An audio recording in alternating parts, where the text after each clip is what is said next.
Congratulations, YouTube. You did it.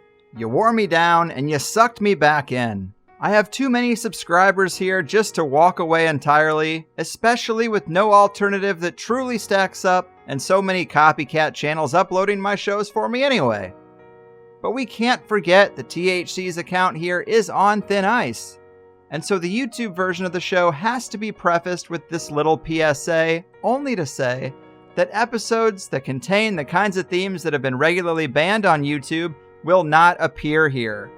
And even with that precaution, there's already enough in the archive to get us removed, so remember that the higher side chats could be banned or put in timeout again at any time. And I won't be able to tell you guys about it. So if you feel like it's been too long since you've heard from me here on this digital, dystopian, draconian, data mining monster of a police state seeking platform, your first step should be to check the highersidechats.com for the latest shows. All right. Enjoy. Brace yourself, because you're about to dive into another free first-hour episode of the Higher Side Chats, and we just want to let you know that whether you're looking for a companion through your paranoid insomnia, entertaining yourself through one of life's mundane activities, or trying to ward off the internal screams of all those sad, smothered souls around the office, THC is here. And you should know that every episode of the Higher Side Chats has an entire second hour for Plus members. Sign up at thehighersidechats.com and you'll get years of Plus show archives, lifetime forum access, a special invite to Greg Carlwood's monthly joint sessions, MP3s of THC music, bonus episodes, tour videos, and 10% off t-shirts, grinders, and whatever else ends up in the Higher Side store. It's $8 a month that you won't miss, so become a Plus member and treat yourself in these troubled times. Always action-packed and commercial-free, which means you'll unfortunately never hear my voice again.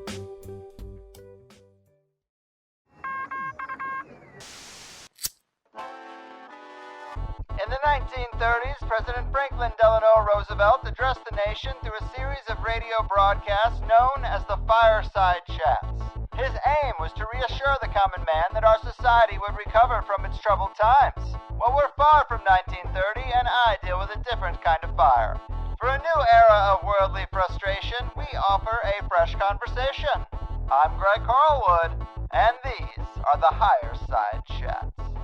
All right, Higher Side Chatters, bringing the heat from sunny San Diego. I'm Greg Carlwood, and it's clear by now that the events of 2020 have caused an untold amount of stress, anxiety, and uncertainty, with millions of people across the world thrust into a not-so-helpful fear state at a scale we've never known before. We've seen the panic that scarcity can cause when the conveniences of modern life are disrupted, and the shock that sets in when supply chains we become so dependent on show the slightest weakness. It hasn't been the best year, but the most effective medicine for that and the strongest hedge against getting caught up in it again is to take the necessary action to have a plan beyond suckling at the teat of a shaky, unsustainable system until it all breaks down. Well, that starts with food security, and I've personally found the ripple effects of getting high-quality grass-fed animals from a local producer are so positive, I can't believe I didn't do it sooner. Your meat is of a much higher quality, including parts of the animal you don't typically get at the grocery store, yet nutrient experts say are needed for optimal health. You form deeper bonds with the people you care about when you split an animal with them, knowing that they're in a better place along with you. Your money is no longer contributing to the sick factory farming system we all know is wrong, and giving your business to that local farm is helping to ensure that decentralized and independent food supply chains will be around the next time the oily appendages of the big machine try to lock it all down in one fell swoop. Well, raise a glass to today's guest, the great Doug Lindamood, the proprietor of SonRise Ranch, an all-natural, regenerative, non-industrial, non-chemical, non-government subsidy-funded family farm in Oceanside, California. At SonRise Ranch, they raise humanely treated, antibiotic-free, organic-fed, no soy, no GMO beef, pork, and truly free-range chicken. And they employ holistic, planned grazing methods to feed their animals the freshest, rapidly growing green grass possible that simultaneously builds rather than depletes the land and surrounding environment. Needless to say, they're deeply committed to the principles of small farming and regenerative agriculture. Doug's hard work has definitely been a big help to your humble host in 2020, and I couldn't be more psyched to have him here. The restorative rancher, king of the pasture, and sustainable answer to our broken corporate system. Doug, my man, welcome to the Higher Side. Thank you, Greg. It's good to be with you. Yes, this is going to be a lot of fun. Thanks for doing it. Most interviews I do around here don't really relate to my personal life like this one does, but over the summer, some friends and I split a cow from you, and we had a big get together and laid out all these cuts on the table and did the draft system you recommended. And not only was it a lot of fun, but it prompted more group meals despite the lockdowns, contributed greatly to everyone's mental and physical health. And instead of being tempted to talk to them about the conspiracies of it all, I could just focus on the positive. So that was a godsend, man. But to get us started here, talk to us about how you started the ranch, because I understand you were also looking for a better way, largely due to your wife's health at the time, right? That's right. Eve was diagnosed with an autoimmune disease, and we were forced to the precipice of a decision as to how we were going to handle this. Were we going to go the natural route? Were we going to go with the pharmaceutical route? And what are the prospects of that? How, if you decide to go natural, how do you source that stuff? Where do you get it? What should I be looking for? What kind of questions do I ask? And it just became this sort of long, circuitous journey that we made. We found the piece to the puzzle fairly easy when it came to organics in terms of vegetables and fruits. That's not too hard to come by. But what stumped us was meat, milk, and dairy. We just couldn't figure that out. And so we combined some of my natural farm experience from my very, very early days as a kid on a ranch, and we stepped out into the unknown. And I got a couple milk cows, if you can believe that. That's a pretty bold start off, but we started with some milk cows.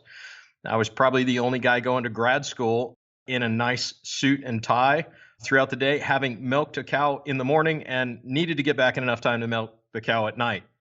And of course, most people don't realize that a modern milk cow is just overly productive. One of the reasons the early settlers always had milk cows with them was because they're vibrantly productive. And I can remember in our early days walking in the evening milking with 12 gallons of milk from our milk cow and going, "Hey kids, did you guys get a cup of milk?" And they're going, "Yeah, Dad, we got a cup of milk and we've had, plenty of milk for the day."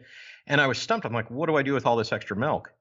And we ended up giving it away. We ended up starting cow shares and all kinds of stuff with our neighbors. And we eventually started SonRise Ranch from that, just an abundance of production. Very cool. And kudos to you for just diving in like that. Seems pretty intimidating, but I think a lot of people will find that when they even just start with a vegetable garden or a couple fruit trees, that even then, an inexperienced person will be surprised with the yields that they end up getting. Interesting to hear that also seems to be true with dairy. And of course, we've talked about how one good-sized cow can feed a family of 4 for a year. That surprised me when I heard it. But going back to your story, when you decided to go with food be thy medicine, that's a bold and difficult choice. And it does take a sort of bravery, because we have this big monolithic system telling us otherwise, and it feels risky to go against all that advice and take things into your own hands.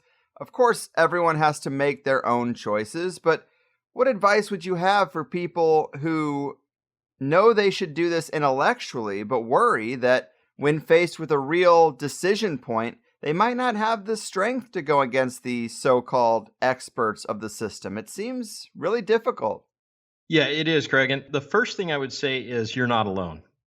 You're going to feel like you're alone, and you're not. That's the most important thing. We had to overcome that feeling of, man, I'm like the only person doing this. The fact is that, especially with, social media and modern chat groups and everything, I mean, if you decide and you determine that you want to grow something, grow anything, grow the smallest thing, there's support out there. There's a group for somebody that wants to start a strawberry patch. I guarantee it. And the knowledge is there, but you've got to be tenacious, and you've got to press in, and you've got to kind of follow that aggressively, if you will.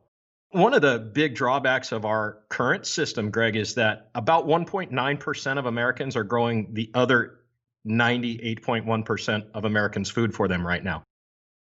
I laugh because in the early days of grass-fed beef for our company, we'd go to a group chat or a talk or something, or a Weston A. Price meeting, or just a gathering, and we'd tell people, hey, yeah, we grow grass-fed beef. We're a grass-fed cattle company. And boy, I'll tell you, you could hear the music stop. I mean, it was really something else, right? Everybody go, what?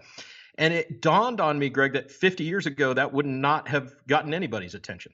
Everybody had a cow in the backyard. Our agricultural umbilical was well attached. It isn't anymore. That's a simple fact. It's an unusual sort of curiosity. So gathering that knowledge is, number one, it's a little more scarce than it was in the past. But the second thing is that most of us know that those in the agricultural industry, yeah, some of them have degrees, but that's not a formal education. The education that you get in the agricultural world is what we farmers and ranchers and cattlemen call pass it down, which is just a 3-word phrase that means my great-grandfather taught my grandfather who taught my dad who will teach me. And a lot of it is just experience. One of my favorite sayings is you can't Google experience. And so a lot of that knowledge is tacitly embedded in our farmers, in our ranchers, in our cattlemen, in our agriculturalists. And it can be kind of hard to get out. And those folks, by the way, are not necessarily very verbal. But there's a whole nother generation coming up that's excited about it, that are newbies, if you will. They weren't 3rd, 4th, 5th generation farmers and ranchers. They're going at it all again. And it's just beautiful because it's blossoming into a whole nother world of breaking those paradigms that allow new methods to come forward and allow expansion in the areas where we thought things might work, but maybe we were afraid to, because if we failed, we could let great grandpa down. Our new generation of ranchers and cattlemen and direct marketers don't have that baggage, so to speak. We don't have all the experience, but the big advantage we found is that when I wanted to do something new in ranching, I didn't have to go check with great grandpa or be worried about what he thought.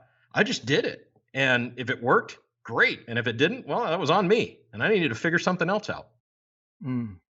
Yes. I mean, that's a great point about how the last few decades we have just been kind of weaned off that self-sufficient lifestyle and thrust right into dependence, and not even on the same quality of food or food production, because it's all corporatized now. And that is obviously a huge issue. And I think a lot of people realize that sustainable pasture-raised animals are no real comparison to what factory farming produces. But can you talk to people a little bit about the differences between a steak they would get from SonRise versus a corporate grocery store? What makes one so much better than the other? I mean, because clearly all cows are not created or raised equally, are they?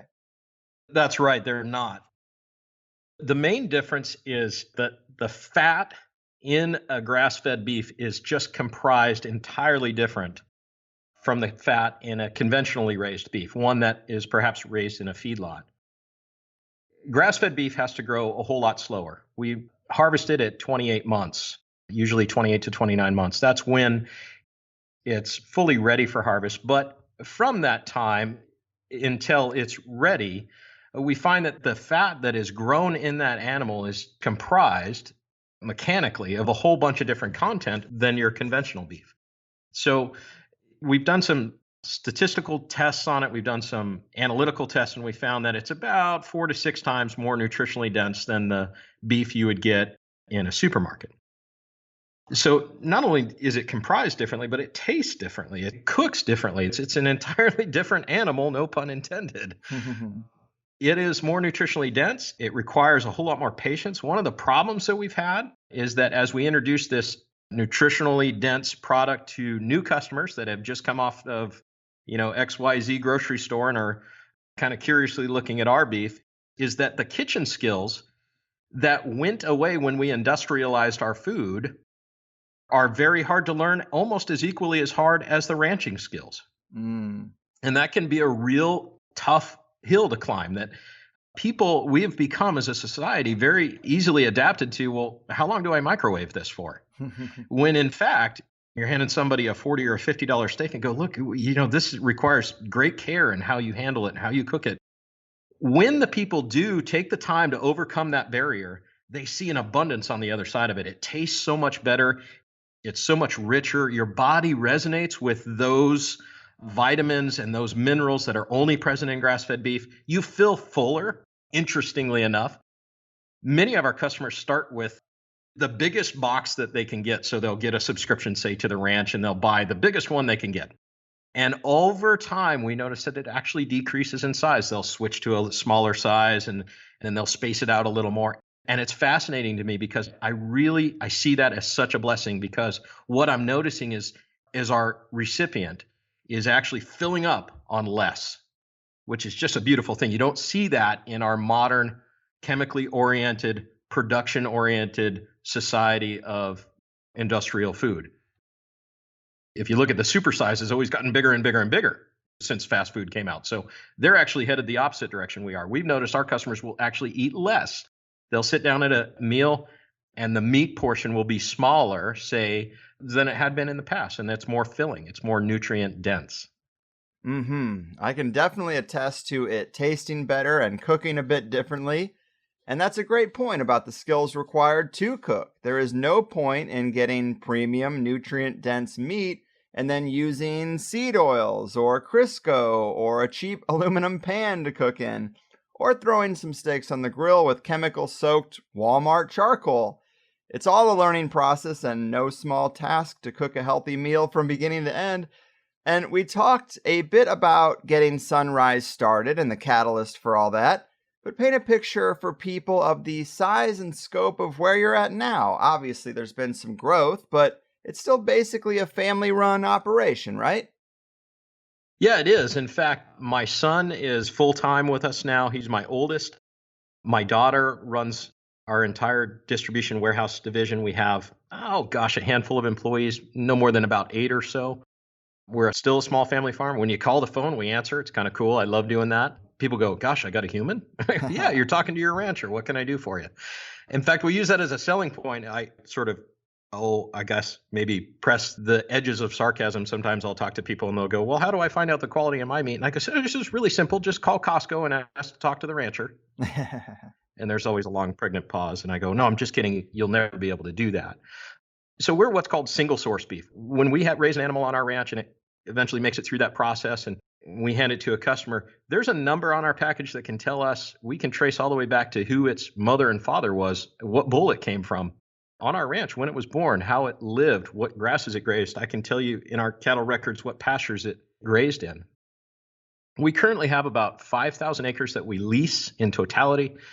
It's divided up into 4 separate units. One of them's pretty big. It's a good probably 40 minutes or so on a 4-wheeler full speed to get from one end to the other. There are parts of it that we can only get back to on horseback, but they're pretty extensive. We got good roads. We've had a lot of time to work on them. These were old conventional ranches where cattle were just left to do whatever they do on a day-to-day basis. And a cow by nature, they are a grass connoisseur. They can seek out a bunch of grass that they need for that particular day that tastes a certain way during a certain season. I joke around and I say, look, cows basically have 2 jobs, and that is to breed and eat. So they're very good at that. They can devote 50% of their time to each. You know, if you just sat on the sofa all day and we just said, Greg, well, the only thing you got to do is breed and eat, you go, wow, this is not a bad life. No. You'd be pretty good at both of those things. And so cows can graze and find grass in places that would just blow your mind. That can be good and that can be bad. On a conventional ranch, they're just left to do that. And the sad fact is that they'll go out, they'll take a bite of a particular type of grass, and they'll go get something else. And then the next day they'll come back and take a bite of that same grass they took the previous day. That abuses the grass and it doesn't give it a chance to grow.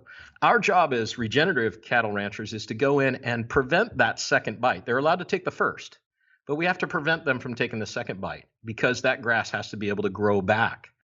And that is how we prevent a degradation of the system. And we, in fact, enhance it through carbon sequestration and building up of carbon and recycling of nutrients.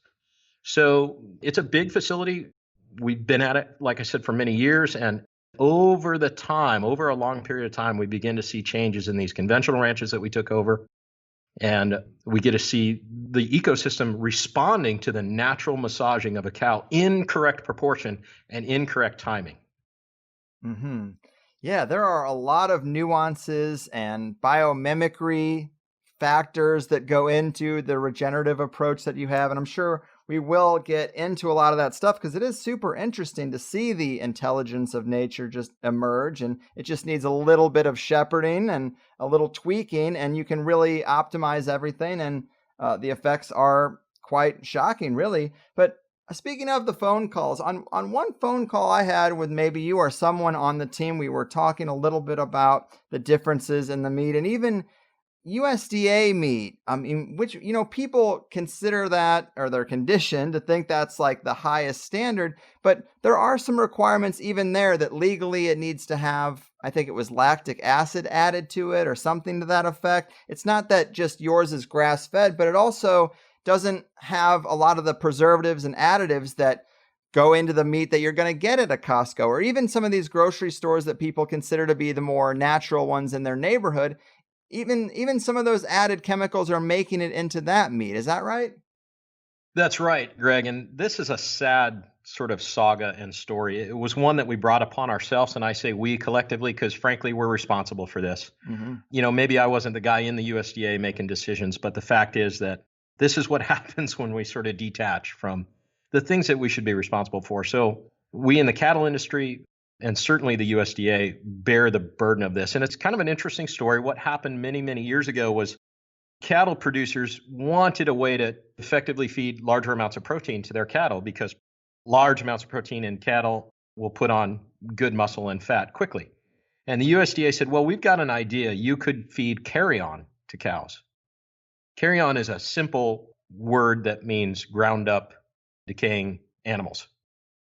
And yes, believe it or not, this actually happened. Of course, because you can't rebel against nature like that, within a few years, we had a terrible outbreak of bovine spongiform encephalopathy, which is basically what we call mad cow disease. And it really does make a cow mad. It drives them crazy. And if you can imagine an herbivore like a cow being forced to act in a carnivore way, and again, these were finely ground up nutrients that they were putting into their feed to help them build on bulk, it made them crazy. There was actual something that happened on the spinal column in the brain, and it actually made them mad, and it became mad cow disease. And it could actually be passed through the meat. In a odd twist of circumstances, we actually knew a family member that died from it. It was very terrible. It wasn't long after that that the USDA said, okay, we've made a huge mistake. You can't feed carrion. Don't do that, because we have this outbreak of mad cow disease that's killing people and obviously killing cows, and it couldn't be contained. And so one of the ways they decided they could partially contain it is they would take the brain and the spinal column out of every animal that they harvested. So that kind of helped a little bit. But what we ended up with was an outbreak of a disease that was running rampant through our systems. And so as a result, the USDA had to step in and heavily control the outbreak of mad cow disease. That was one element that was kind of a harbinger of bad things to come. The other was what we would all commonly know as E. coli.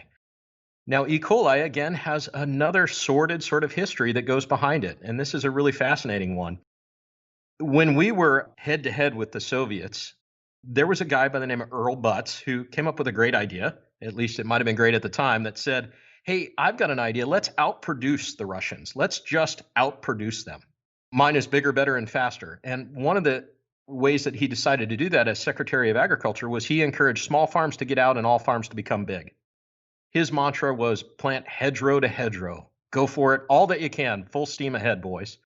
And American agriculture took off. And corn farmers, with the introduction of genetically modified materials and pesticides, were producing 160 bushels an acre when their great-great-grandfather may have been lucky to get out 80 or 90.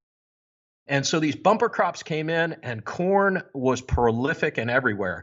And of course, somebody one day woke up and said, well, what do we do with all this? And we ended up with a glut of corn, and we didn't know what to do with it. Well, our smartest scientists, and smart has an asterisk next to it, decided to come up with things like corn syrup and corn ethanol and all these wonderful products. And in the cattle industry, they said, well, let's feed corn to cows as well. Well, there's only one way you can get a cow to eat corn, and that is to give them no other choice. And so you do that by simply locking them in what we call a feedlot, which is basically a fenced area, and don't give them the choice to eat grass, and you've got to force them to eat corn. And they're going to do that. It's a little bit like chocolate. I can probably get you to take some of it, but you wouldn't want to live off of it. And if you did, you'd become very fat. And that was the objective. They wanted to use corn to make cows fat. And of course, just like carrion and the mad cow disease, we got sort of an odd cousin out of that. And that was, we developed in the cow's first stomach chamber, that would be its rumen, normally where it ferments grass, the corn entered in there into that stomach area, and an E. coli, which there are millions of them present everywhere, became present that was adapted not to an alkaline environment, but an acidic environment. It became adapted to live in that environment. Now, under normal conditions, when you get an E. coli that perhaps comes through the animal's digestive system and accidentally gets on a piece of meat, doesn't happen often, but in history it has, in the butchering process, if that piece of meat made it through the cooking process, which would be another barrier, and made it into your stomach, you have an acidic stomach. So an alkaline adapted E. coli wouldn't survive in your stomach. It'd have no chance of making it. You would kill it instantly. But because we fed corn, we ended up with an E. coli, E0157H7, a certain strain that was particularly resistant to an acidic environment. And we ended up with a problem, because if it made it through all those checks and balances and did actually make it into your body, it was already adapted to survive in an acidic environment, and it would kill you. So the USDA, again, in their reactive mode, and I understand that. I don't fault the USDA. I don't think they're evil people. They're just trying to do the best they can. They reacted to that, and they said, okay, what we have to do is we have to now spray all meat with a lactic acid, because the lactic acid will kill the E. coli if by chance it got through. And so this lactic acid would actually destroy O157H7, or has been shown to do that. And so all meat from that point forward had to be sprayed with a lactic acid as per USDA guidelines. So what you have is you have a system that isn't running the way it's supposed to. And the fix on top of the fix on top of the fix is always these reactionary things to try to get things to work. Oh, I need to get it to work. We need to stop hurting people with E. coli, understandably, and it makes sense. But the fact is, if we could just step back and go, no one ever raised their hand and said, should we be feeding corn to cows? No one ever raised their hand and said, should we be feeding carrion, ground up animals to an herbivore? And that is what makes the difference in grass-fed, is we just go back to the basics and we just say, look, I've got to get back to basics. What does a cow eat in nature? Well, it's the descendant of the buffalo. What did the buffalo eat? Grass, man. It ate nothing but grass. Grass, grass, and only grass. And you see, in that, we avoid all of those problems. We bypass them completely. I've never worried about E. coli in my beef. Ever. Never. Not in a single beef we've ever raised. We've been doing this 13 years, never had an issue. Why? We just simply don't give it an environment where it can flourish. Yeah, that makes so much sense. And I definitely remember hearing about the mad cow panic back in the day.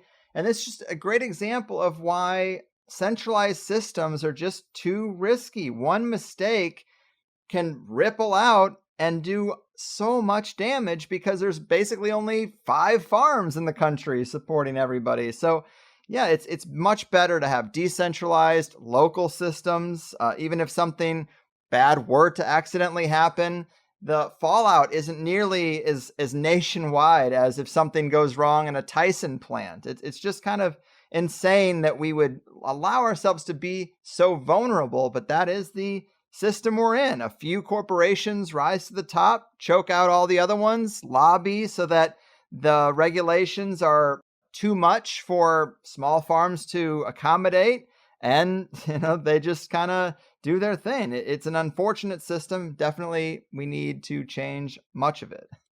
And you're absolutely right, Greg. One of the beauties of being a direct rancher is that I am totally and personally connected to all of my customers. They can pick up the phone and they can ask us questions, which has incredible power. That was just one of the beauties of the capitalistic system in its early days, is there was one-to-one accountability. And when we blur those lines and allow giant agricultural corporations on the industrial level to operate, they lose that connection with their consumers. They lose that accountability, frankly. It's an accountability. And so, my customers can call me and ask me questions, and they can go, hey, I've got a question about how you do this, and I can answer them. And if it doesn't fit them, there's probably a rancher out there that would love to have their business. We've had a number of people call and say, look, I want corn-fed beef. And I go, well, it's just not something we provide, but I'm sure there's a hardworking rancher out there that would like to do that. I don't agree with that method. It's not something that I endorse or would do, for many, many other reasons, other than the fact that it actually is not good for the cow. It's not good for the person. It's certainly not good for the environment. But the beauty of the system is, in the free market of ideas and the free market of products, if I'm out there and I'm peddling my ware and the guy next to me is doing his, well, let the games begin. May the best man win. Let's just move forward. And what we're noticing, it's beautiful, is as people are becoming more conscious of this, there's always a silver lining in some of this, that people are now beginning to say, wait a second, what am I supporting with my food dollar? What giant corporate foreign entity that controls 80% of the beef production in the US, what are they doing with this money? And am I helping the environment, or am I hurting it? Or am I maybe even just slightly tipping the scales in the environment's favor? I don't know that we can solve all the world's climate problems with grass-fed beef. I think we can play a good part, but it's going to take a collective effort, and it's going to take people putting on their thinking caps, listening to shows like this and going, gee, I never knew that, and giving it some thought and taking that step to kind of go, well, I think I want to seek out somebody or some small family, or perhaps a different ranch or something other than SonRise would be fine with me. But, somebody that we could support and become connected to and linked to. And, maybe those people are saying, I can't raise beef myself, but I can certainly support somebody that does. Mm-hmm. Well said. And let's get into 2020 a bit. We were hearing all this stuff about the food supply breaking down, meat packing plants were forced to close, social distancing is a tough thing to follow in a Tyson chicken plant. It made a lot of us feel like we might be vulnerable to food scarcity for the first time in a lot of our lives. How did all this affect you? And what are your thoughts on what we saw in the world of meat production in the first half of this year? Boy, that's a great question, Greg. And I don't know how many days we have for this broadcast, because that's a long subject. One of the things that we saw initially was the scarcity. And I think that made panic. And panic, of course, you have to really resist that feeling of self-protection. And of course, those store shelves began to empty out quite quickly. Of course, during that time, we saw a huge number of customers come to us. We've always been a small family ranch. We have a loyal group of supporters. We have customers that have been with us from day one and stood in the rain to get our product. Those people we were most interested in protecting, because we could literally have a website and someone would come and just buy out the entire inventory. So that was a bit of a problem. It was a bit of an issue that we struggled with initially. The other thing was that, remember, the current food production is controlled on the beef side, and I'm only going to talk about beef for just a moment. We can talk about poultry and that sort of thing and hogs later. But the entire beef production system is controlled by 4 major international companies.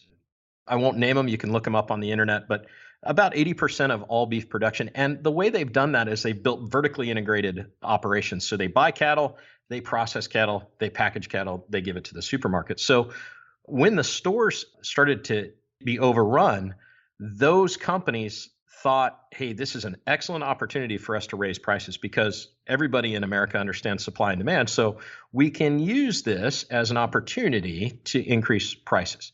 And that's exactly what they did. If you notice, the price of supermarket beef, it kind of did what gas did. If you ever remember the days when gas was $1.99 or 99 cents, at one point it went up and we thought, oh, it'll spike up and it'll come back down. And it would do that a couple times. And then eventually it just stayed super high, because the collective shock wears off in society over time. Same thing with beef. So what they did when they raised their prices under the auspice of, hey, we've had to shut down all of our plants, was they just kept the prices high. That pushed a lot of consumers to find local ranches. It pushed a lot of people to find local production systems. So the problem is that, and this is very complicated, but it's understandable, and that is that, we raise beef, but we also have to process that beef. And we can't just harvest a beef right on our ranch and then throw it in packages. It's got to go to a USDA shop, or it's got to go to a custom harvest facility. Those are 2 different entities entirely. And what we noticed was that all the custom shops and all of the USDA harvest facilities immediately booked out. Because you see, over time, since small ranching and small farming has depleted over many, many years, since the farm crisis in the 80s until now, those shops began to close. Those mom and pop small butcher shops that say do 14 animals a week or 12 animals a week as opposed to 500 a day. So the small shops, the small butcher plants booked out. I mean, you can't get a butchering appointment right now. I can raise a beef, but I can't get a butchering appointment until 2021, late 2021. Now, thank goodness we had really good relationships with our USDA and our custom butcher shop. So we had a long-standing relationship with them, and they secured us all the butchering allocation that we needed to keep the company running. And we were very grateful for that. But with all the demand in the world, it would be as if, Greg, it'd be as if you had a tomato garden and you decided one day that tomatoes were popular and everybody wanted to pay you a lot of money for a tomato. And Sacramento said, hey, that's great, Greg, you can raise a tomato, but you have to wash it in a sink in Northern California before you sell it. So you'd have to, harvest all your tomatoes, drive all the way up to Northern California, wash them all in a special sink that they only have, and then drive them all the way back to your customer in Southern California. It's just not practical. And that's what's happened in this giant siloized meat system that we have is you can have producers everywhere, but if you don't have a legal way to get it to the consumer after it's been, quote, federally inspected, you're in trouble. You can't get that product to the customer. So there's a huge bottleneck in the meat system. And I think the large producers knew that small producers like us, we'd be able to grab some of their customers. And we did. We've had a lot of great converts. A lot of wonderful people came over and their final steak was from Costco and their first grass-fed was from us and they're never leaving again. But it was a hard gain. It was kind of, we really had to work hard to get those people added into our system. And frankly, the small farm industrial or non-industrial system that we run is really not suited to run gigantic operations. It's just, we're not that mature as a nation in terms of our production facilities. Man, yes, those bottlenecks were exactly the kind of thing that people were starting to worry about. Also, the fact that it seems like the typical sales, a lot of them were going to restaurants and then they're closed. Also, the nationwide school program, they're not buying food as they had routinely for so long. It just radically changed the way the American family would spend their food dollar. And I'm sure just adjusting to that is difficult.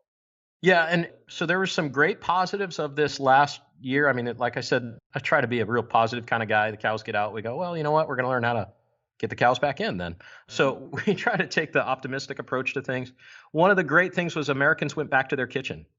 That was real encouragement for your small local farmer, because when you got back to your kitchen, you went, I'm tired of the same bland old big chain box store food I get. I think I'll go find a small farmer who grows tomatoes or chickens or beef and get some really high quality stuff. And so they invested in that and we saw great dividends from that. We, again, developed a lot of great relationships through that time period. So that was a real plus. We also noticed that yes, there was a strain on our small system, but there was a lot more value. We'd get phone calls and have what's equivalent to a 30 or 40-minute conversation with people who had never even knew that they could buy stuff outside of a grocery store, especially meat. That was just foreign to them. They'd just never tried it before. They get to try it for the first time, they're blown away. It also helped us as a company. It was really neat because we would come up with, and this is the beauty of small business, and I'm not saying this to tout my own horn. I mean, I've got wonderful people that are supporting me and surrounding me and advising me. It was half the time it's their idea and I just vote on it, sign it into law. One of the kids came and said, Dad, why don't we store beef for our customers? And I thought, why would we do that? And they go, well, it'll allow them to have a full supply. And we have cold storage. We have gigantic cold storages that we store our beef, pork, and chicken in. And once it comes off the ranch for harvest, and we have backup generators. There were people that were wanting to stock up, but these are urbanites. They don't have the room to put in a giant, stand-up freezer, say in their apartment in downtown LA or what have you. And so what we would do is we'd allow them to buy a beef. They would harvest it, have it cut the way they wanted under a custom program, and we would put their name on it, and we would just keep it in storage for them and just charge them a small monthly fee. And then we were their own personal food supply. So they weren't going to the store. They were getting online and entering a web order form that says, hey, send me a box of my beef. And we'd put it on one of our delivery trucks and they'd get a box of their beef. It was their beef personally cut for them. Mm-hmm. So that was a neat, innovative thing. I got to see that. That probably would have never happened short of COVID-19. Huh. Yeah, that was a genius idea, because when I started having the conversation with friends, hey, you guys want to split a cow? That was the first concern, was I just don't have anywhere to put it. And then, I did tell them about that option. We're like, okay, that will be plan B. First, we'll just try to split it amongst enough people that it won't be inconvenient. And then plan B will be that storage. So yeah, I thought that was a really great idea from just a business perspective, because that is probably the number one thing people are dealing with is like, well, what does a cow even look like when it's cut up? And like, do I have enough room? So kudos to you for that one.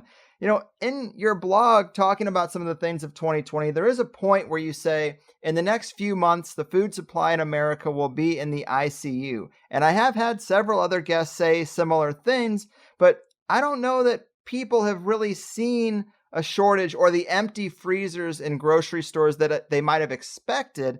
And obviously, there's a lot of other issues with factory farming that we've talked about. But do you think that the meat production chain is through the woods on this problem, or not really?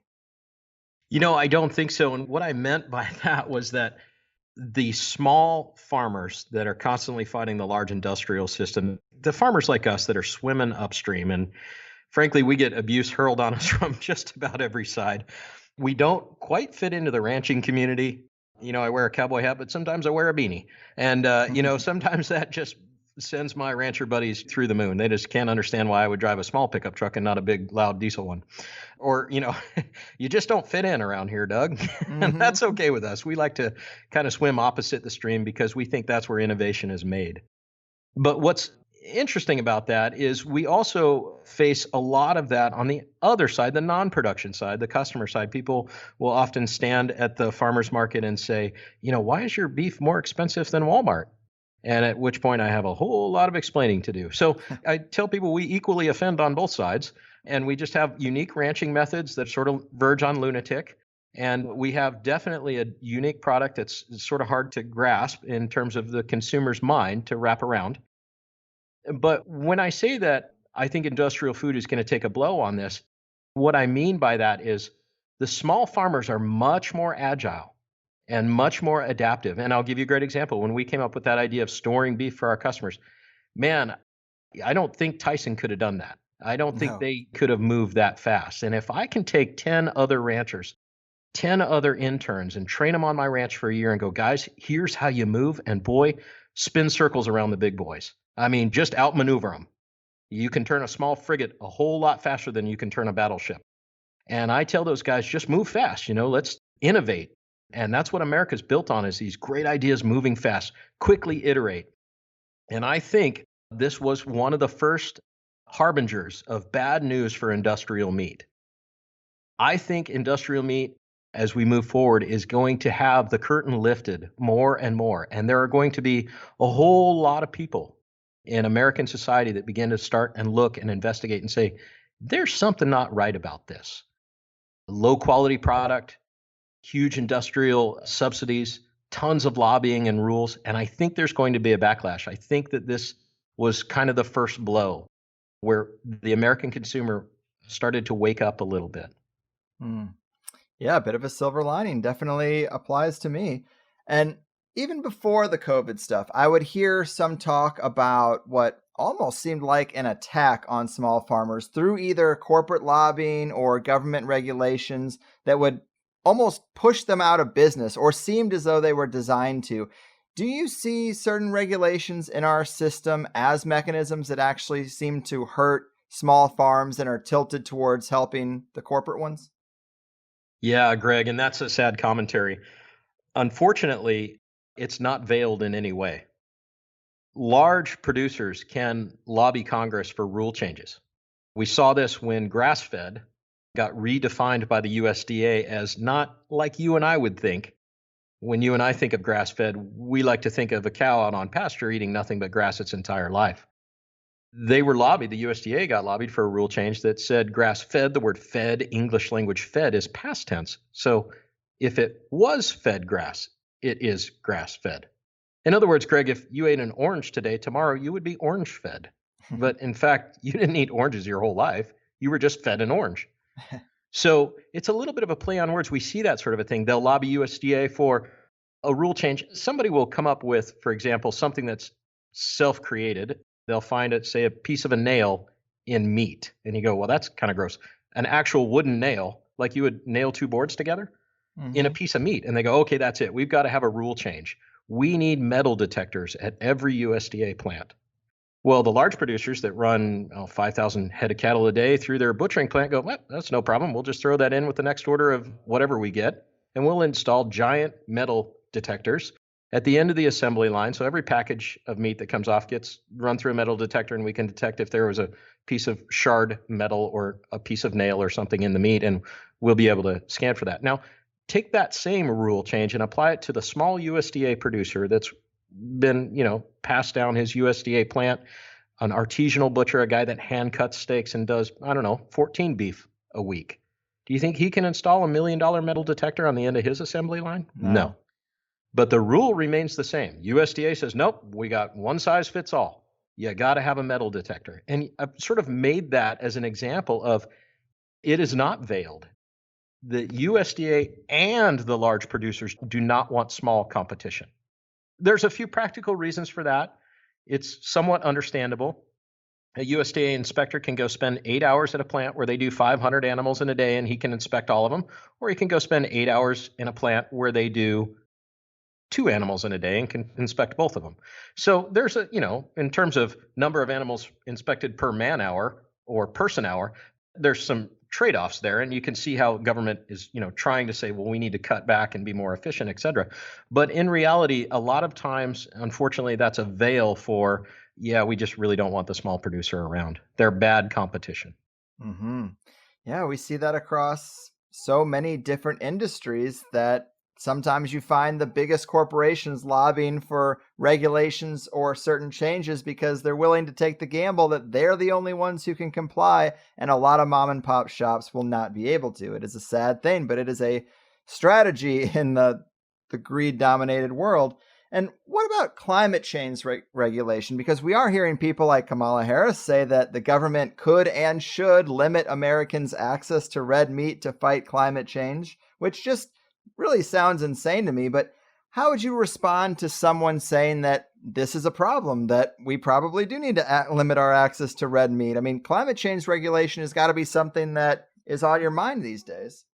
Oh, it constantly is. And I'm a fan of saying that it's not the cow, it's the how. And that if cattle are used correctly, they can actually fight climate change. But unfortunately, we have an entire industrial system that isn't using cattle correctly. You have to understand, Greg, that where you and I are sitting, if it were 500 years ago, 70 million buffalo would be roaming across the Great Northern Plains and the western United States.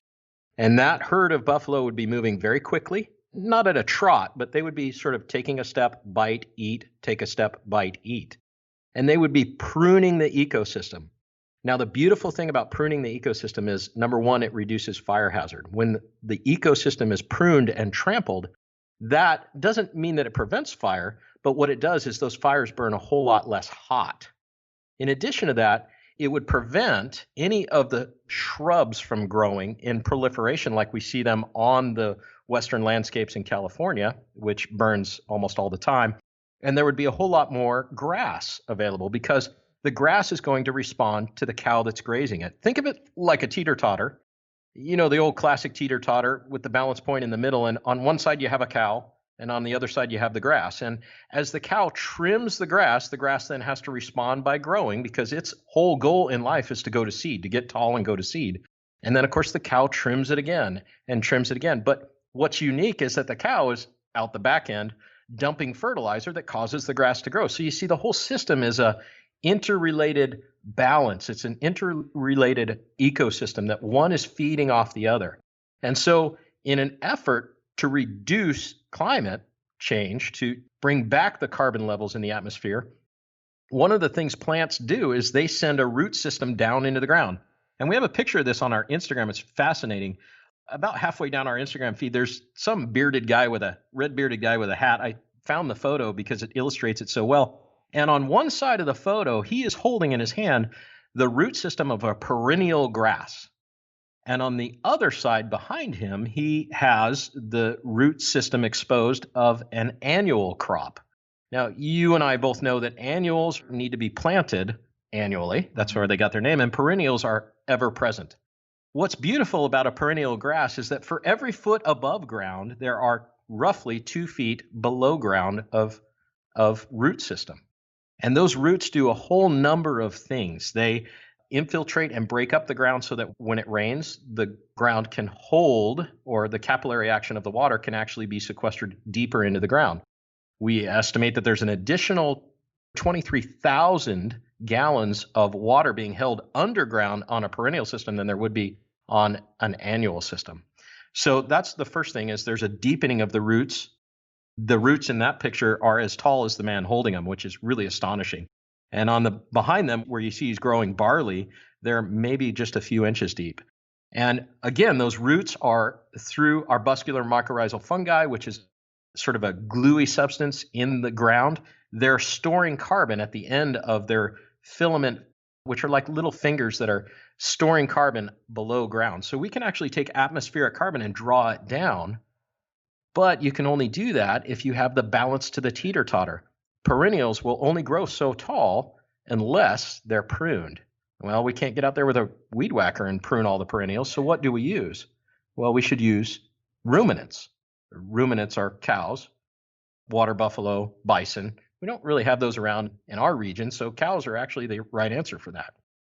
So if we employ the cow, we can actually draw down atmospheric carbon, and of course, all the other subjects we've been talking about. We can have a better product, a happier animal, a healthier animal, better society. We can create local jobs and connections and community interaction. You can have local accountability, and we can fight the big giant industrial farm system, which is kind of one of my goals in life. Mine too. And to really drive this home, you do say on the website that we've estimated that it takes only 1.78 calories of petroleum to produce a single calorie of beef or pork from our ranch, far less than the 9 calories needed in conventional corn-fed CAFO industrial systems. Well, I'm sure the grazing that you just broke down is a major factor there, but are there other processes that also have a big impact on that? Yeah, the higher carbon number has to do with the fact that if I'm grazing cattle, the perennial grasses are responding to the cow. And so the only inputs I really need are water, rain, sunlight, air, things that are pretty much kind of free. Water's debatable, but you could just do it from annual rains if you wanted to. And when I'm doing that with a corn-based system, because I'm going against nature, I'm having to pay the upfront cost of all that in terms of petrocarbons, in terms of fuels. I've got to grow the corn in the Midwest, and then I've got to run a harvester out to go ahead and grain harvest that. And then I've got to ship it to a train, and the train has to ship it out to the West Coast, and the West Coast distributor has to put it on a truck and get it to the feedlot. And so I'm actually swimming upstream. I'm actually doing quite a bit of extra work, whereas I could just take those same cows and just graze them on the grass growing on the hillsides. In addition to that, it's not a very good use of our resources. In order to grow corn, we've got to have arable land. We've got to have flat land that is well irrigated and drained correctly. It's got to be accessible. Cattle can graze on the side of a hill that you couldn't use really for anything else. You could grow California chaparral on the side of that hill if you'd like to. It'll get really dry. It'll get really, really crisp. And the first spark will light it off and it'll burn like crazy. That's the other thing you can do with a hillside in California. We prefer to just take grass and cows, put the two together, which are naturally symbiotic in nature, have the cow prune the grass and the grass respond to the cow. And that system actually creates its own food for the cow, which is just wonderful. So when we came up with that 9.25, that was a graduate school exercise that I did for my master's thesis. And we came up with that caloric input. We ran through quite a bit of algorithms and spreadsheets to try to figure that out. There's a bunch of different factors in there, but really what it had to do with was basically all the infrastructure required just to get the feed to the cow, when in fact, the cow was actually standing on feed all along. Man, it does seem quite simple, but I'm also really interested in the intelligence of it all and the intelligence of nature that emerges through the complex processes that are going on that maybe we took for granted or we didn't realize, like the networks of roots and fungi underneath the surface. But in one of your videos, you use a great line that you have been ranching with less hubris and more humility, letting the intelligence of nature do its thing as you're breaking down with the grazing and the grass. And I like that. But what are some other places on the ranch that you see that intelligence in nature with what you do? Maybe things that you didn't expect at first. Well, one of the things we never expected was the actual interaction of multi-species together. And this blew my mind the first time we did this. I just couldn't believe it. It's quite a bit of, gusto, if you will, to try to just raise one animal type. again, it goes back to that overwhelming sense of, wow, I sure hope I know what I'm doing. What we found that was really fascinating is cows have a huge amount of potassium in their urine. And we know that potassium is one of the three sought out elements. We have nitrogen, potassium, and phosphorus, N, P, and K. Those are in the farming world, in the agricultural world, those are the basics of what you need for fertilizers. Of course, they're all chemically made, but we know that the cows actually secrete that in their urine. Potassium comes out in their urine naturally and plentifully. What we didn't know and what we didn't realize is that nitrogen comes from chicken manure. And we also found that there was a symbiotic relationship between chickens and ruminants. Now, why is that? Well, simply because ruminants manure a lot. Chickens do too, but ruminants manure a very high pile of manure, and that is attractive to bugs, all kinds of bugs, mostly flies, but bugs of all types, beetles, that kind of a thing. And of course, birds love bugs. So that was an interesting sort of interrelationship that I'd never seen before. And then I began to think back to being a kid and watching, the videos of the Serengeti and what have you. And you'd see a water buffalo and there'd be a bird perched on its back, waiting for dinner to be delivered. And you'd go, wow, that's kind of interesting. Those are symbiotic relationships. Nature puts those together. And I began to think, I wonder if we could do that on the ranch. And so what we found was that chickens would actually spread manure patties if we ran them into the field behind our cows. So imagine a group of cows being grazed, and they're contained by electric wire, and they're moved every day. And so the rancher builds another electric wire, single wire, the lightweight electric wire that we use on the ranch, connects it to the charger, moves the cows into the next rotation. And then about 2 or 3 days later, after their manure has had a chance to kind of dry up and mature, we move our chickens in, and the chickens will naturally spread the manure out of the way looking for the bugs. So I get free manure spreading. But what are the chickens also doing at that time? Well, they're doing their manure too, which happens to be very high in nitrogen. And I thought, wow, that's fascinating. So we have nitrogen and potassium all on one field. And then one day I read a study about how pigs have a very high concentration of phosphorus in their manure. And I went, wait a second, I could run my pigs in and I could use them to till the ground, to lightly massage the ground, in addition to depositing phosphorus for free. And so what I ended up with was, in a natural setting, in a natural way, I was able to get nitrogen, potassium, and phosphorus onto my fields and keep my animals happy, healthy, and moving all the time. And so it became a synergistic effect, and it surprised the daylights out of us as to how that ecosystem responded to that. We kind of got the basic idea was from just realizing that nowhere in nature do we ever see a monospecies or a monocrop.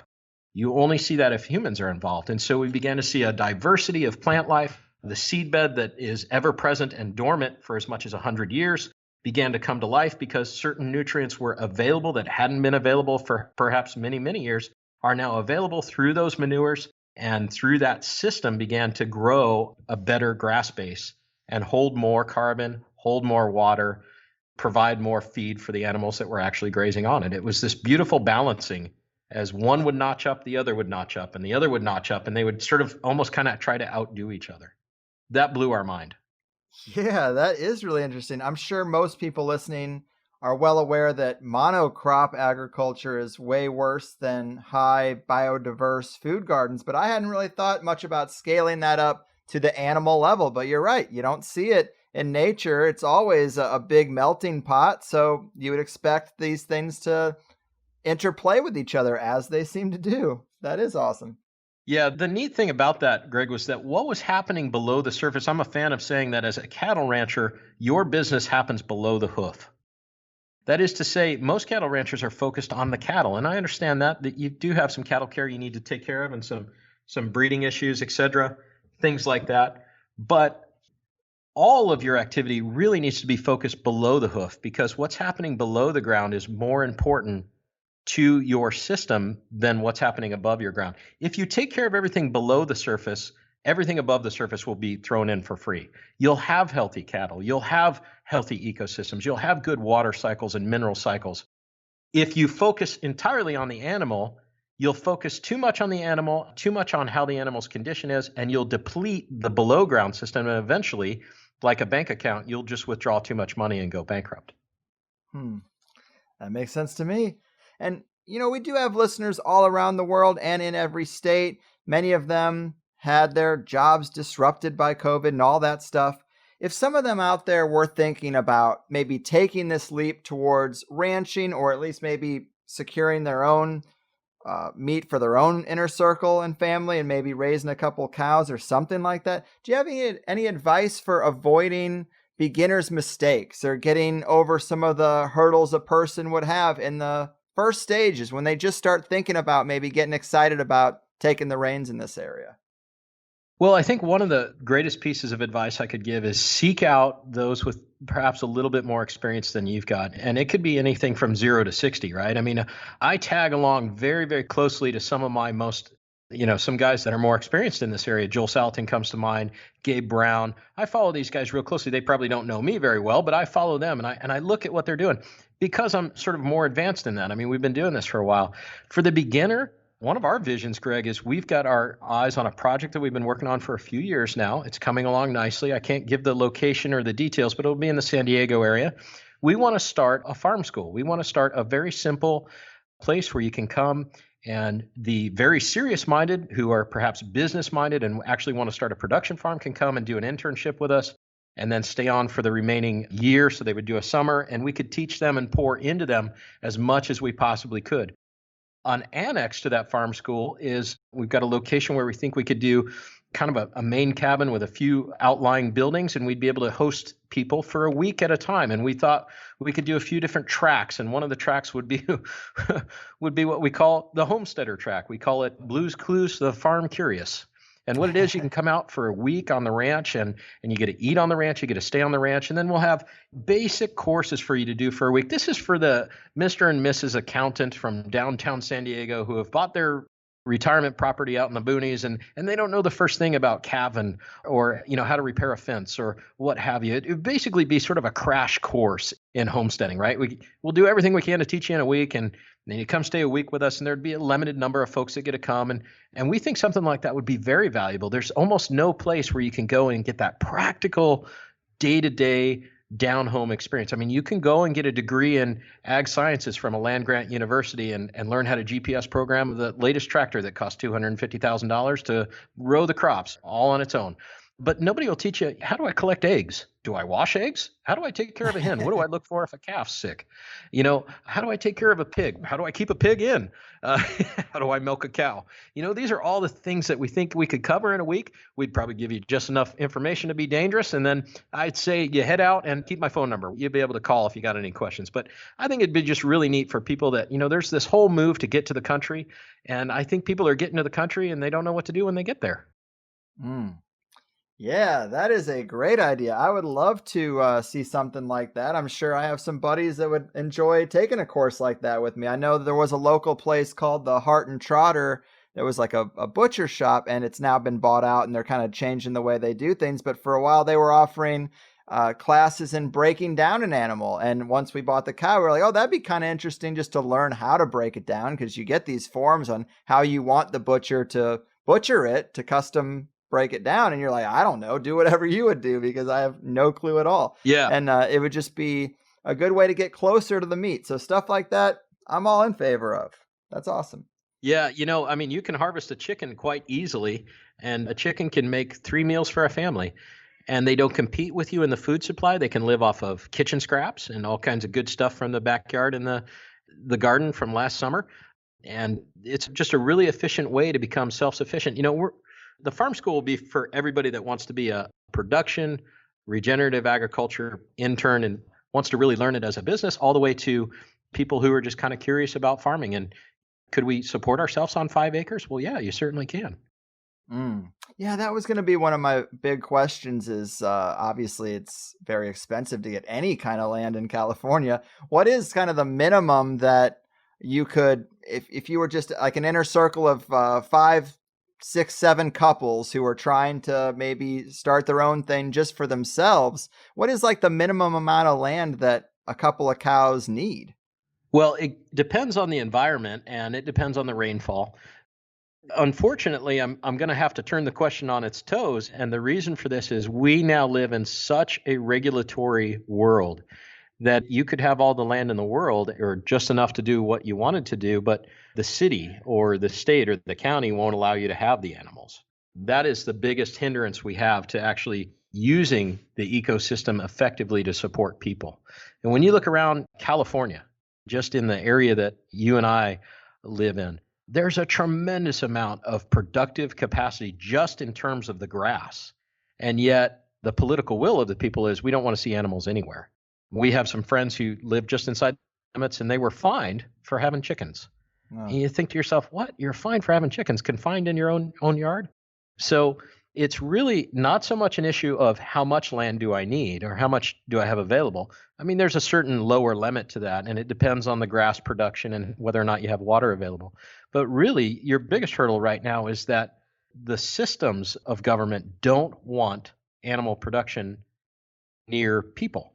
And it's really odd because, again, we talked about how in nature we always see a species integrated. In other words, throughout antiquity, people would live with animals. They wouldn't necessarily have them sleep in their beds, although I think that happened in the castles in the old days to keep you warm. But I mean, the animals and people coexisted to a certain degree. The food supply was integrated with the Homo sapien. And so the idea that we separate those things is, again, it's completely agnostic to how nature actually operates. There's plenty of usable pastures and grass production all around us. There's river valleys that need grazed with cattle. There's hillsides that need to be cleaned and could produce good, clean beef for us. But as a society, we're very much into saying, no, that needs to be a natural area or a preserved area. Well, what's natural about an area that has no animals? There's nothing natural about that whatsoever. We see ecological preserves all the time in San Diego County and in the area that we live. It just astonishes me. You'll drive by, there'll be a giant chain link fence and a big white sign on the front that says, ecological area, don't enter. And I think to myself, okay, well, maybe that's valid. Maybe we should keep the humans out, but where's the animals? Where are the cows that are grazing that? Where the buffalo, if you wanted to be really, really natural. You see the buffalo would go through there. They'd keep the fire danger down. They would trample the soils. They would aerate the soil with their hoofs and allow for water infiltration. The grasses would respond. You remove half of that and you have that unbalanced teeter-totter where one side just falls to the bottom. Mm-hmm. Yes, those are great points. And I know we're nearing the end of the line here, but I'm going to throw this in because it is relevant. I pulled this off the blog, but you wrote about one of these policies and you said, does anyone remember the Cattle Free by 93 campaign? It was the well-intentioned but horribly misguided concept that all cattle must be off public land by 1993. It worked. Well, the campaign did at least, but the results have been disastrous. If you look around at public land today, a mere 15 years later, you begin to see the beginnings of desertification. Small brown strips are starting to appear on hillsides everywhere. Without cattle on public lands, my children's children will eventually be living in a sand dune. And that was a pretty well-written, eye-opening example, and it speaks to exactly what you're talking about. Yeah, this is what Alan Savory has been harping on for many, many years. And he was the one that had the TED Talk about the spread of desertification and how we are headed in a particular direction that's at some point going to destroy us. When we remove ruminant grazing animals from an ecosystem, the grasses grow for a season until they begin to seed. And then they seed again, and in the next season they do the same thing. And over time, they eventually give way to what we call woody stemmed plants or taprooted plants, which are what we would think of as brush. We see brush all over Southern California. And that brush has just one stem that goes into the ground. It has a fairly shallow root system. And because it grows up and sort of spreads out like a tree, it creates a small section of shade. And underneath it, no grass grows. And so what you have is sort of a bare spot underneath it. And then, of course, as there's still no animals who come and trample that brush, it's just left to grow. The grasses next to it begin to reseed as well, and it tends toward a stemmy, taprooted brush again. And so you have, say, two of them beside each other, and then they shade or co-shade each other, and so more grasses begin to disappear. And over time, we see a hillside that was once a lush pasture because it has no animal pressure on it. Nothing is pressurizing the plants. Remember, we talked about that weightlifter in the gym, right? There's no resistance. And so nature, in its effort to cover the scar tissue of the land, is beginning to spread brush because it has no animal to counterbalance the growth of the grass. And so we lose our grasslands and we slowly replace them with brushlands. Well, eventually over time, the brushlands even begin to deteriorate and we begin to see desertification between the pieces of brush. And so the hills that we see in California that were once covered with cattle, and there were all kinds of reasons why people wanted cattle free by 93.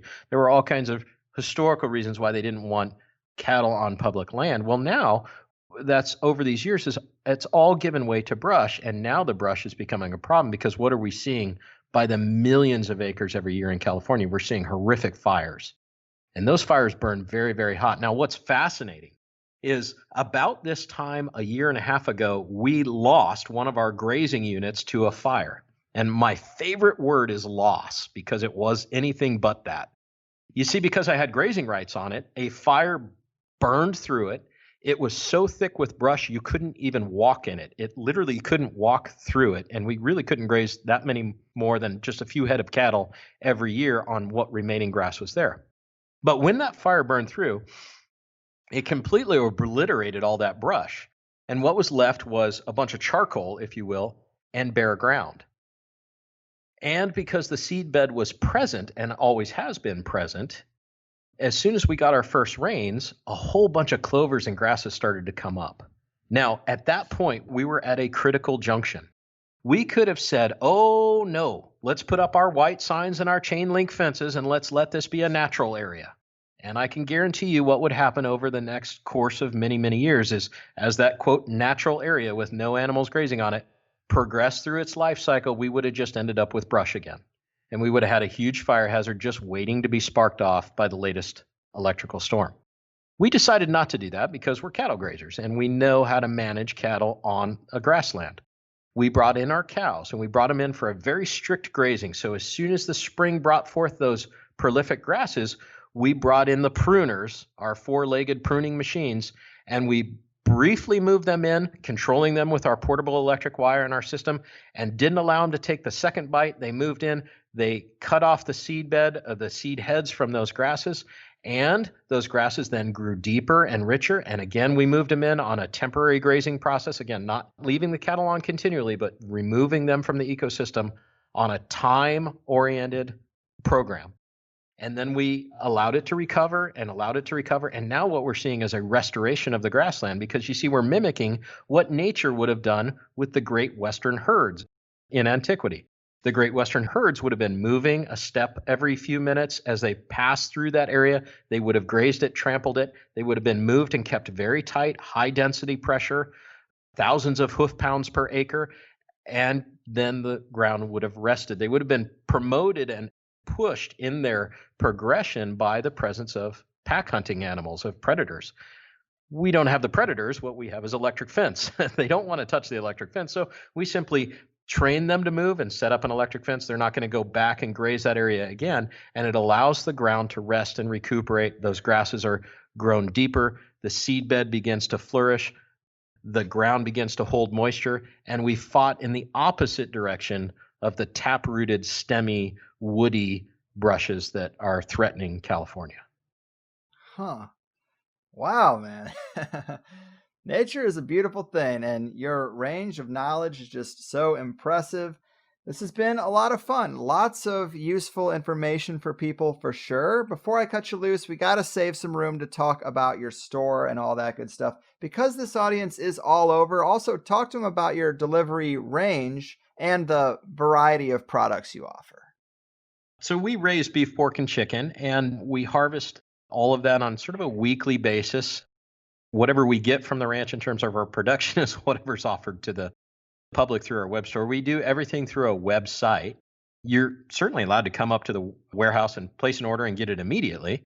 And we do have a staff on a few days out of the week that manages that. On one day I'm there, and I love to talk to our customers. I really enjoy sitting down and talking to people. So if you're farm curious, I'd love to talk to you. But ultimately, we service customers directly out of our website. We attend kind of a smattering of farmers markets just simply because that is traditionally how we've always done it. We've always gone to farmers markets. They allow for a relaxed, fun environment where people can talk and be educated. We also get a chance to reach out into the sort of the unknowing public, people that have stopped by and said, hey, I've heard about this grass-fed beef thing. Tell me about it. Gives us a chance to share some of our expertise and kind of a peek behind the curtain like we've done over the last hour or so, Greg.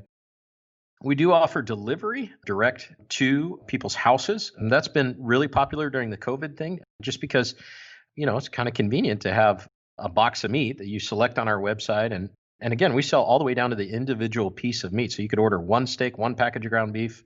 There's no minimum order. And we offer delivery so it can come up on your doorstep. We'll ring the doorbell, take 6 steps back if that's necessary to keep you healthy and that sort of thing, and wave and then drive away. And you can come and get the box of meat right off your doorstep. So we have a bunch of different methods that we use to kind of sell our product. That's all on the USDA side. That's the federally inspected meat that we have to have looked at by a USDA inspector. And the reason that it has to be looked at as an inspector is if I take one of our animals and I break it down into 1,000 different pieces and send it in 1,000 different directions, the USDA wants to know where each of those went. And so we need to kind of have a record of where they went. What's on the other side of that spectrum is when people buy a whole or a half cow. And we have a great program where people can actually own a beef while it's live on the ranch. Believe it or not, you actually transfer title of a beef like you would a car title in California. So we have to have a brand inspector come out. They inspect the beef. It's transferred over to the new owner.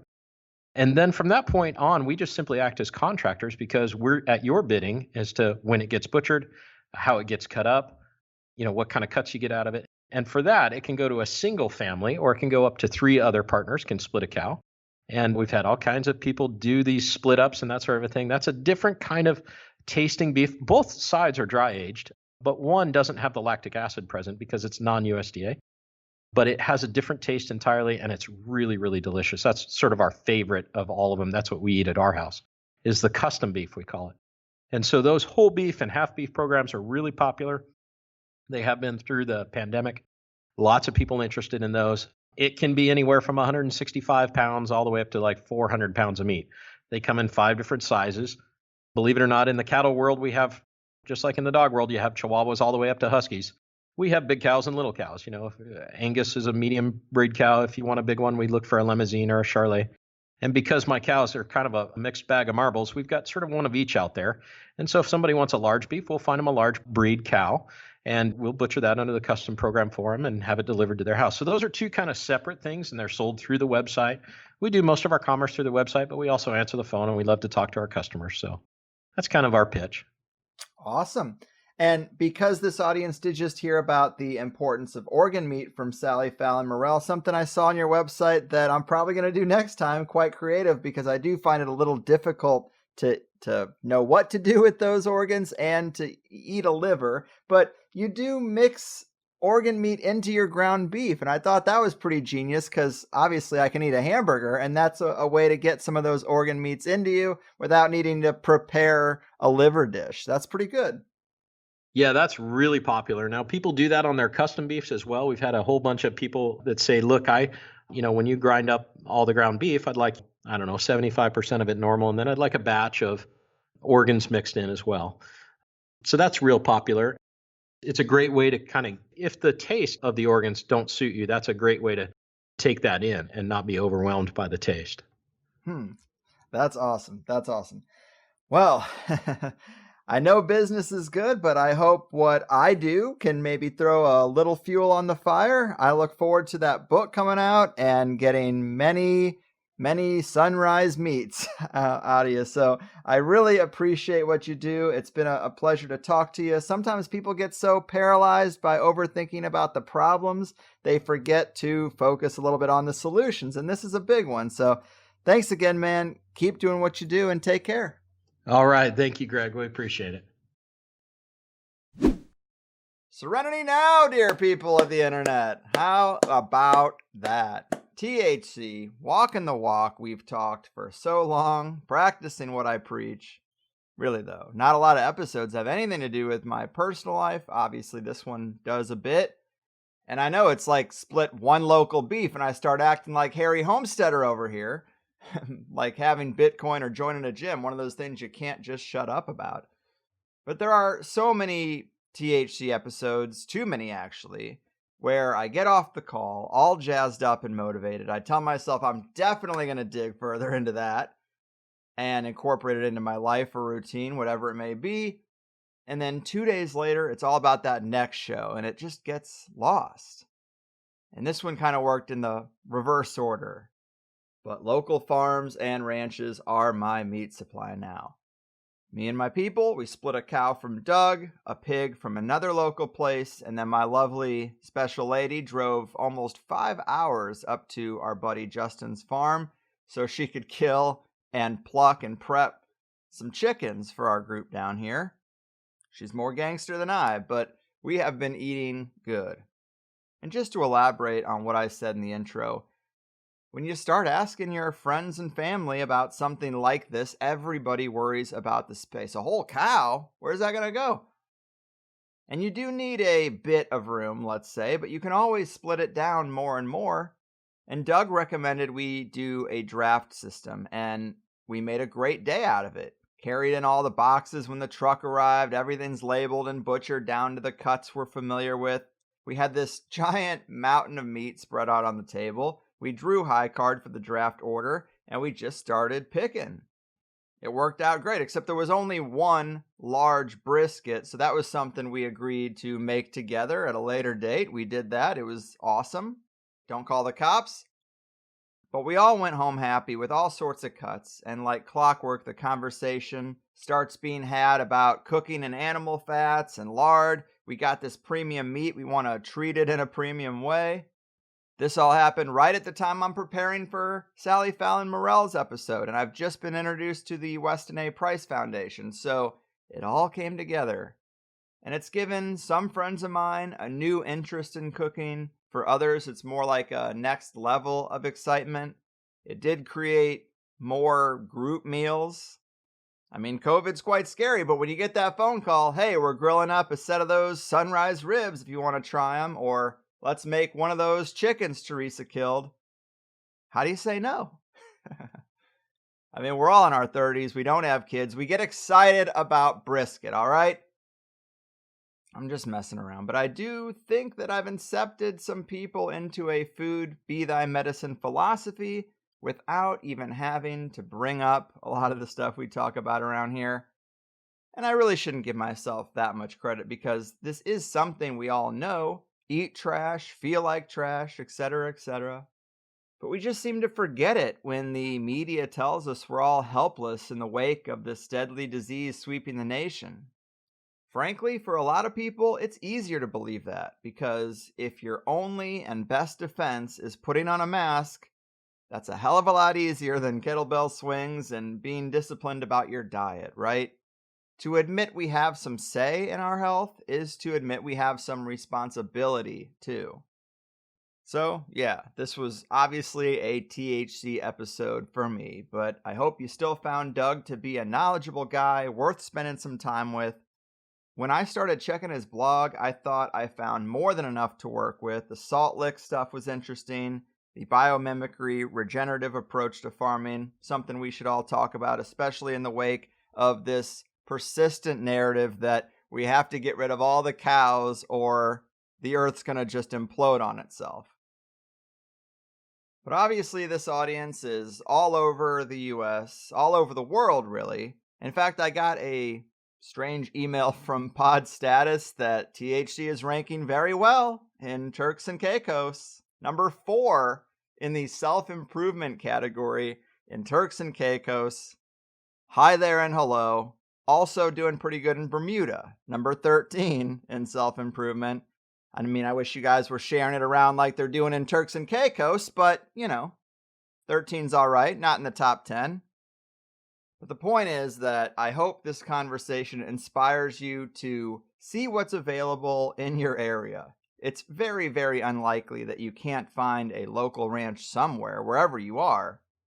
But it is concerning that you probably won't find many. Maybe 2 or 3 or 4 options. There's only a handful, and that is pretty close to 0, if it were to go that way. Like in my situation, if Doug decided he'd rather trade stocks and a nice air-conditioned office, then what options would I have?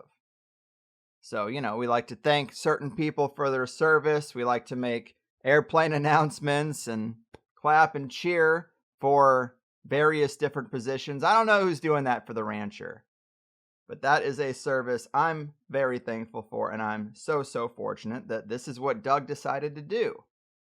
So find a local rancher and get involved in that exchange. And if you're anywhere near Southern California, from the greater LA area down to my neck of the woods, I definitely hope you give SonRise a call. Tell them you liked hearing Doug on THC and that you need the good stuff. Organ meats mixed into your ground beef, bone broth, lard, and some of the best ribs, steaks, and tri-tips I've ever had. I'm actually going to be up at the warehouse this Saturday around 9 a.m. to pick up one of our Thanksgiving turkeys, which I'm pretty psyched about trying. Maybe I'll see you there. I know I'm laying it on thick. It is one of those days. But I hope to keep supporting SonRise as long as I can, because I can't afford that kind of land out here, and I just want to make sure I'm in good with my meat guy. But when I think back to how Ice Age Farmer was talking about the food supply, I have yet to feel like I've seen any real empty shelves in the meat department. And it's not to say that we didn't see some cracks in the system or that it couldn't still come, but I never want to hype up something that isn't a real concern. Though I guess we could say just because we haven't had a crisis situation doesn't mean we shouldn't change the way we do things either. Doug gave us plenty of reasons why. He knows the business well, and I do find myself being really interested in those areas where we see the intelligence of nature and the abundance that springs out of that regenerative approach. It's night and day between the reality and the perception when it comes to self-sustainability.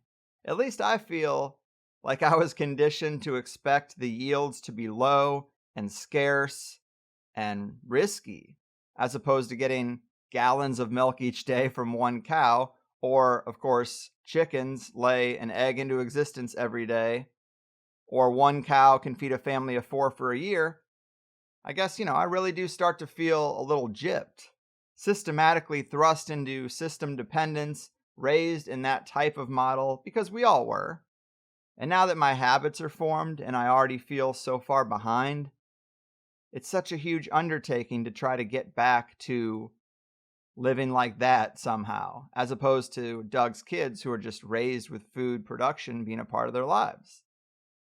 Honestly, my parents were always dedicating a huge amount of the yard to growing fruits and vegetables with pretty overabundant yields and huge fruit trees. And even now they have probably the best home garden that I know of, but any non-grocery meat source was just completely foreign. Finding a local farm didn't feel important, and it definitely wasn't as easy as it is now with the internet. So really, we have no excuses. Maybe money, but even that. Think about how often in the old world we used to go out with our friends. We're not doing that anymore. And even if you can, instead of going out and paying these high prices, have them over for a good meal. Make them bring the whiskey. You show them what you know about grilling. And now you're probably saving money and eating better versus the experience you might have had going out. I don't know. I guess I'll stop my rambling and patting myself on the back. I appreciate you guys and all the loyalty and love that you've shown some random guy on the internet. We have a great audience, even if we don't all know each other. If you liked the first hour of today's show, there's always a second hour for Plus members. I try to bring you the best. I try to bring you useful stuff. In the second hour of today's show with SonRise Doug, we talked about comparing the corporate pork and chicken industries to the small farm ways, system vulnerability, and EMPs. Can't believe he wrote his master's thesis on that sort of thing. The truth about raw dairy, proper cooking, and getting access to these parts of the animal that we just don't get in the grocery store, the importance of bone broth, what's going on with the dry aging, the spiritual aspects of ranching and regenerative agriculture, and some tips for taking the leap towards self-sustainability. It's going to get hard out there for a pimp, and networks are important. I think they're going to try to kick a lot of us out of the party, so we have to be able to have parties of our own. I just heard that Ticketmaster, one of the first companies to say something, is planning mandatory COVID-19 vaccine verification for concert attendance. They say a negative test will work as well, but we all know about the PCR testing, so not cool. When they make that a requirement at the grocery store, you're going to need to know a guy like Doug. But either way, hope you found all this stuff useful. Hopefully way more useful than election coverage. Extract yourself some Ormus, have a grass-fed steak, structure your water, get that sweet, sweet sunshine, and ain't nothing going to hold you back. Take care of you and yours. It's getting wild out there. Be the example you wish you had. I've done my part. Your move, freedom takers, frankenfood makers, and factory farming fascists. You're fucking.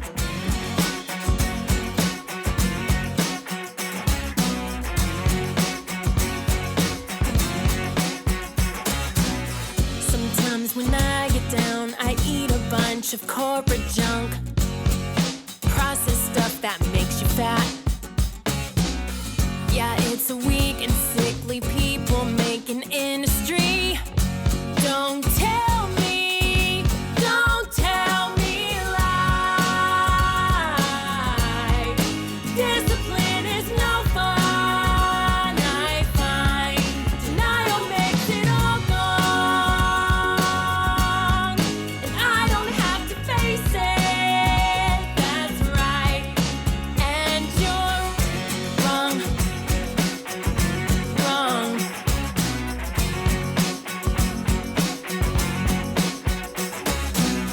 Got an addiction to the digital technology, and every now and then I try to quit